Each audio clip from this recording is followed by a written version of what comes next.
Oh, shoot, this lighting be kind of fancy. I feel like a Twitch streamer right now. What's up, everyone? This is DJ End1, and welcome to The Breakdown.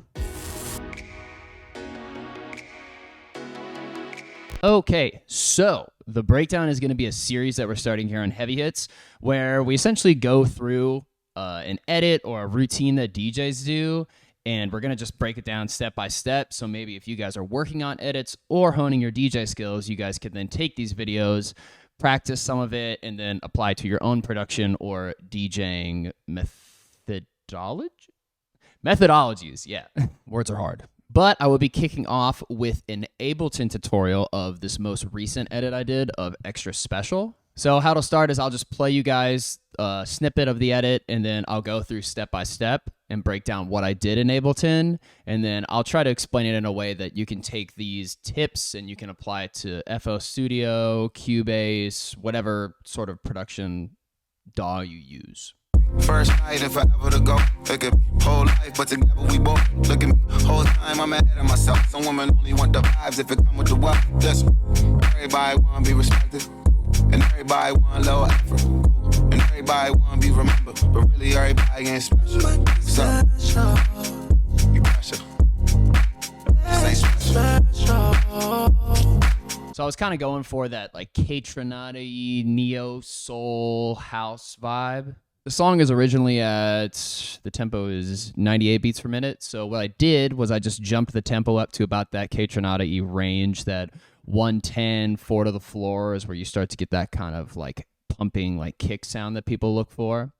So if you're making an edit like this, some sort of like lounge house style, I would say you want to do it between 110 to about 120 is like the furthest you would push it. So just a little bit slower than a disco house track. So I'll just go top down, just break it down. So the first thing that I have here is a sidechain click, and it sounds like this. It's literally just like a rim shot click. And then I turned the volume all the way down because you actually don't want that sound to be heard. It's just a signal. I have it at the start of everything. So this is pretty much lining up with the kick because that is what I want to sidechain everything to. So how do you sidechain in Ableton? So how to use sidechain compression. Well, I guess I should explain what sidechain compression is first. Sidechain compression, what is it? It's basically you are ducking the sound of something else so one element can come through. So in this case, I want the kick to really just come through and just like really be in your face. So I'm using sidechain compression to then duck everything else when that kick is hitting. So how we are doing sidechain compression is we're using the Ableton compressor here. When you drop it in, it will look something like this, but it'll actually have more of like a default setup like so. What we do here is we just hit the arrow to expand the compressor out, and this button will be off. Both of these will be off. And what you want to do is you want to turn your sidechain on. You want to turn your ratio all the way up, and then you want your attack to be here, like instantaneous attack, because you want the effect to be going right away. And then the release, you kind of want to base it off whatever the length of your kick is. So if you double click on your kick sample, the length of my kick starts to tail off around 60, 50 milliseconds, somewhere in there. But I don't want it to take away too much from the original sound of the track. I don't want like the vocals to totally get taken away. So a sweet spot is usually about 50 to 100. So I just did it at 50. Because you got to remember, the longer the release time, the longer it's going to take for that sound to come back in after it's getting reduced. And then the last thing we're using here is the EQ, because we want to hear the actual signal. We want to know how long that signal is, that click sound. So what I'm doing is I'm rolling off all of the low end. I usually set it always to about 1500 hertz. So just 1.50 with a low cut, because what I'm doing is I'm just getting a tiny little like click sound. And I'll show you. If you turn this headphone thing on, you can actually hear what your sidechain is actually being read as. And it's being read as this. Oh, I should probably turn off everything else. Whoops. So that's with the EQ, and this is without the EQ.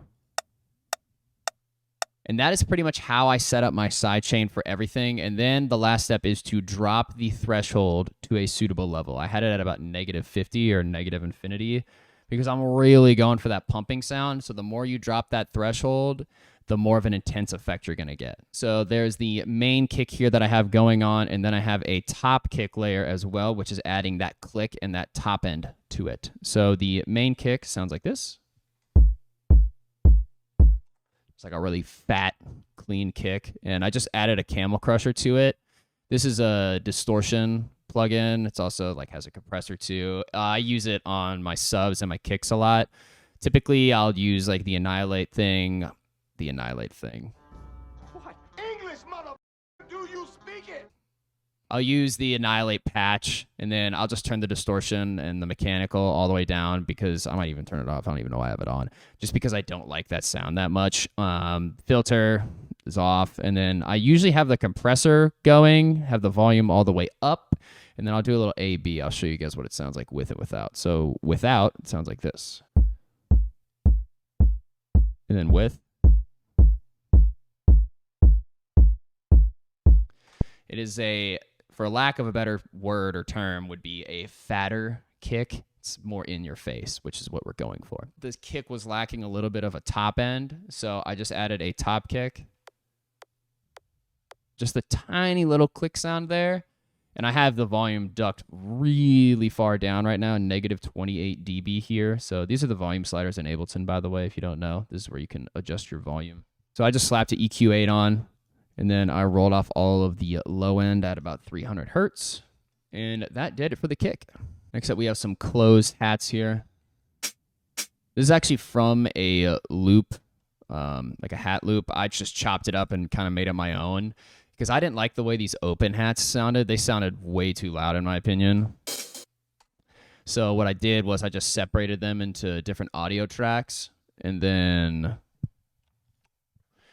I was able to give it, I guess would be, I wanted less dynamics when it came to the hats.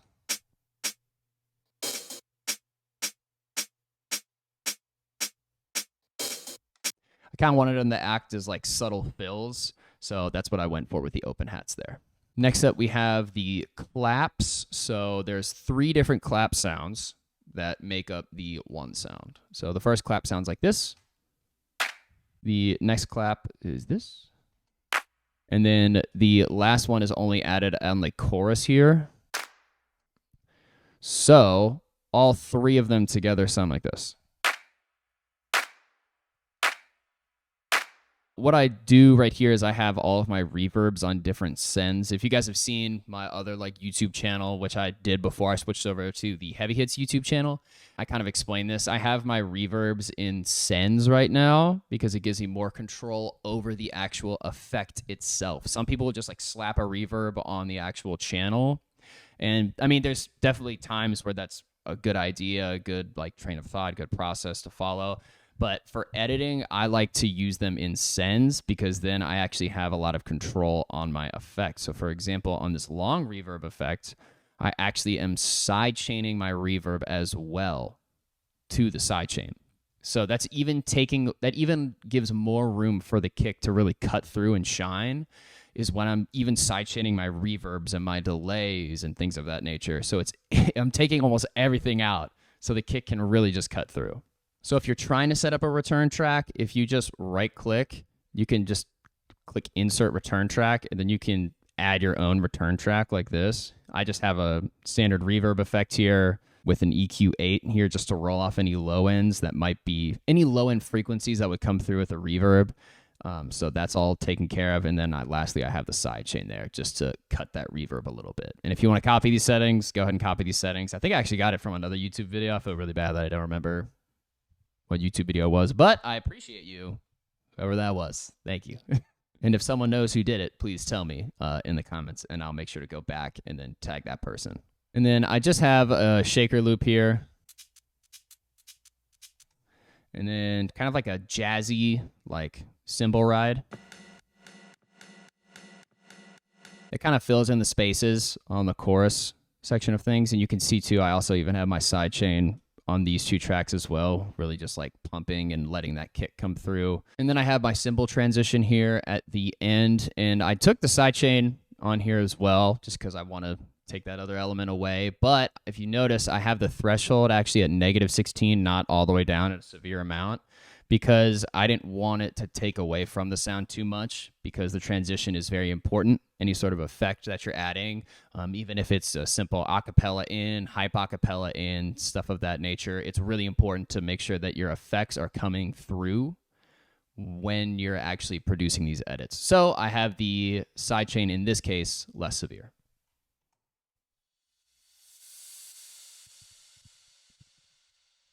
And that was how I made my extra special edit. Alrighty, ladies and gents, that wraps it up for today's video. Hopefully you learned something new. If you did, make sure to like, subscribe, all of that good stuff. And I will be back soon with another breakdown video for you guys.